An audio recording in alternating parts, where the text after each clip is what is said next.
Hi there, my name's Jack Robertson. I'm 34 years of age. My life before coming to Team Challenge was pretty much torment.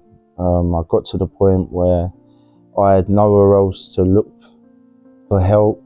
There was no other avenue that I could go down. I had manipulated everyone. I was destroying every relationship that I ever had, and it was just resulting in turmoil. And I ended up finding out about Team Challenge was the first day that I went to church. And for about 3 months prior to this, my mum was always asking me, Jack, come to the church. But the last place I wanted to go was to a church.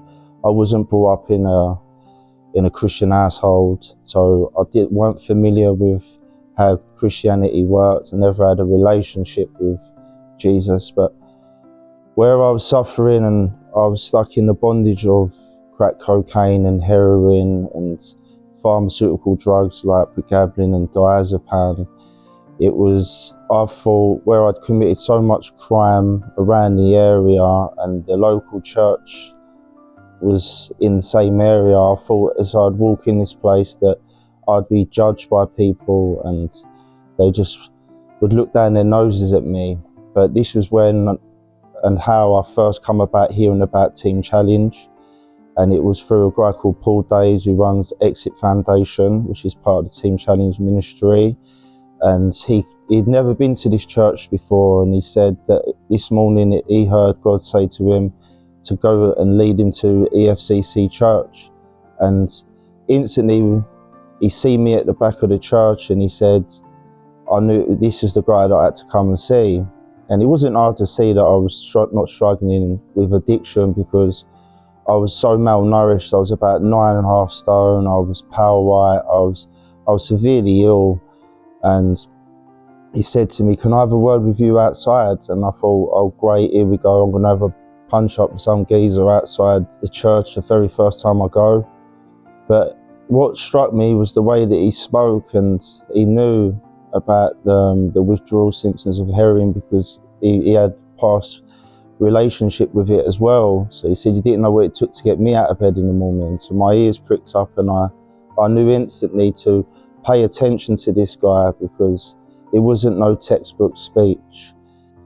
Yeah, so Paul just carried on pursuing me and calling me, and he left me his number, and I never really reached out to him at first. But from that first day of me going to church, 3 days later, my mum passed away. So you can imagine what that done to me. It made me go into more torment and more destruction, because the only way that I knew how to deal with any difficulties or dealing with any emotions that I was feeling was by suppressing it with drugs or alcohol or anything that I could just numb the pain. But the reality was I was just suppressing it. But he kept calling me and asking, Jack, you need to come into Team Challenge. So I arrived at Team Challenge, and it was the 3rd of October, 22. As I landed in this place, I looked around, and there's all these guys as I'm going to chapel talking about Jesus and all this stuff, waving their hands in the air in the worship room. And I'm thinking, I've landed in with a load of nutters here. I thought, oh my days, where have I landed? But I was so desperate at the time that I just needed to get away from heroin and crack cocaine and the bondage that he had over my life. But I had no other avenue, and I knew I needed to stay in this place, because I made an oath to myself and to my mother that I'm going to get myself clean. And then there was this one day, and this is the miracle that I had, and I knew as I was looking around in worship that I could just see a light in these brothers in this place. And I was thinking, what they have I need. They was like free as a bird, so to speak. Like he'd just been let out of a cage, and they was worshipping freely, and you could just see the peace that they had. And I thought, I need this. I truly need this. When you come into Team Challenge, you're on a detox, which means high risk. I've managed to come out of my room, walk down, I've gone past the first gate, the second gate, and I'm standing there. And this is when I was thinking, Jack, if you leave this place, you're only going to end up getting arrested, worse off, banged up, but the worst of it all, I would have ended up dead. But then I felt that it was like, no, you said you was going to do this for yourself and for your mother. So I'd come back into Team Challenge, and the whole day I didn't want to talk to anyone. I didn't want anyone near me. And as I was sitting outside on the sun lounger, just in my own torment in my head, Javier comes in, which is the director of Team Challenge, and he spoke to me and he said, Jack, can I have a word with you in my office? And as he pulled me in his office, but what I love about Javier is I'd never have known that he was the director of Team Challenge, because he just come in a tracksuit and he was just casual and so loving. So as he pulled me in his office, he said, Jack, listen, if you was to die today, do you know where you would go? And to be honest with you, I had no doubt in my mind, if God was real and the devil must be real, that I deserved to go hell. Because as he went through the moral law, the 10 Commandments, he said, have you ever lied before? Of course I was lying. That was my daily, I was a hustler. I needed to lie in order to get what I needed. Have you ever stolen anything? I was running around robbing shops on a day-to-day basis and holding them up. Of course I have. I've committed that loads. That was my daily bread.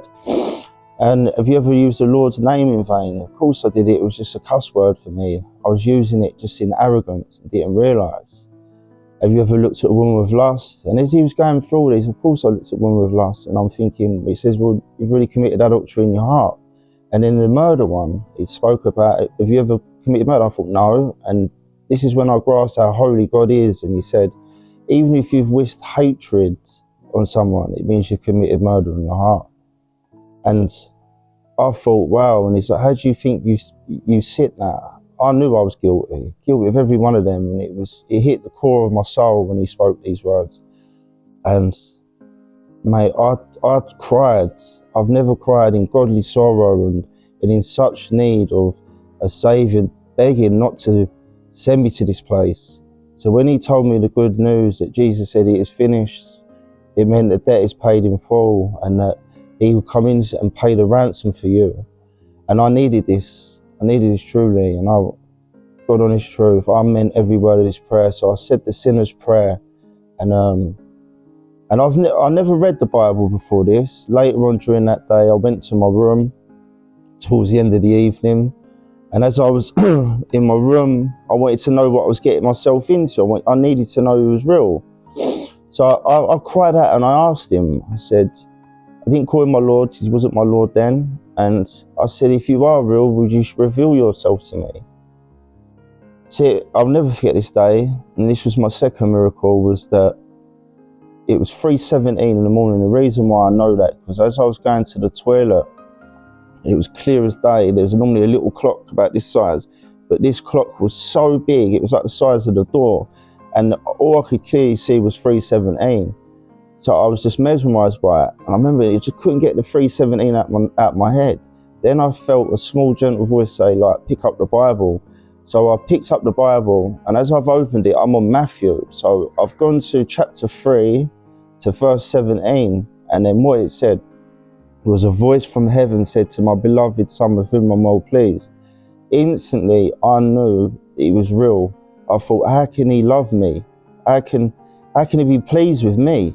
And instantly I knew God was real then. So I started hungering for all the teachings and reading the Bible, and I'm applying it to my life. But as I was doing this, these demonic attacks were getting greater and greater. Every night before bed, I was getting pinned to the bed.